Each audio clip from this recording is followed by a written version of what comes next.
என்ன நிக்கி வெளியில கிளம்பிட்டீங்களா? ஆமா மீனா, நம்மளும் அத்திஜியும் வளகாப்புக்காக பொருள்லாம் வாங்க போயிட்டு இருக்குது. ஓ, ம். உங்களுக்காக பாயாசம் செஞ்சு எடுத்துட்டு வந்தேன். ஹை, பாயசம். ஐயோ அழுப்ப. அச்சோ, அத்திஜி இதுதான் மீனா, புதுசா மாடியில குடி வந்திருக்குது. நம்மள் பெஸ்ட் ஃப்ரெண்டு. மீனா, எதுக்கு பாயசம்? சும்மா உங்க எல்லாருக்கும் ஒரு பாயாசத்தை போட்டுடலான்னு தோணுச்சு, அதான். பாயசமா? ஆமா, மாமா இல்ல? மாமாவா? மீனா, அது நம்மளுக்கு தான் மாமா. நிம்பல் ஏன் அப்படி கூப்பிடுது? என்ன நிக்கி, நீ தானே சொன்ன நம்ம 2 பேரும் பெஸ்ட் ஃப்ரெண்ட்ஸ், கூட பிறக்காத அக்கா தங்கச்சின்னு. அப்ப உனக்கு மாமான்னா எனக்கும் மாமா தானே? ஆமா மீனா, மாமாஜி வெளியே போயிருக்குது. ஓ அப்படியா? ம். அத்தை, நீங்க பாயாசம் எடுத்துக்கோங்க.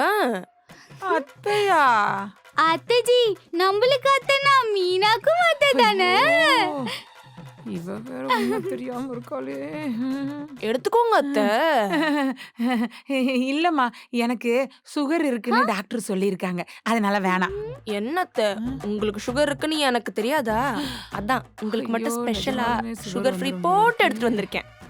எடுத்துக்கோங்க அத்தைஜி.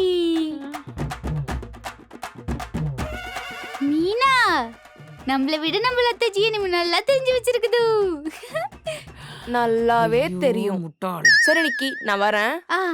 மீனா, ஆ, மாமாஜிக்கும் பத்திக்கும் பாயசம் கொடுக்காமலே போகுதே. ஓ, பாயாசம் சாரி நிக்கி, நான் பைத்தியமே. மறந்துட்டேன். கொடுத்துரு. அச்சா. நான் வர்றேன் அத்தை.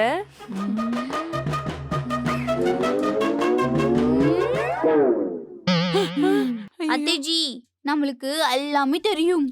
என்னடி தெரியும்? நம்மளுக்கு சுகர்லாம் ஒண்ணும் இல்ல தானே? பாயசம் பிடிக்காதனால தானே அப்படி சொல்லிச்சு. ஆமா. அப்பனா இந்த பாயசம் நம்மளே குடிச்சது கொடு.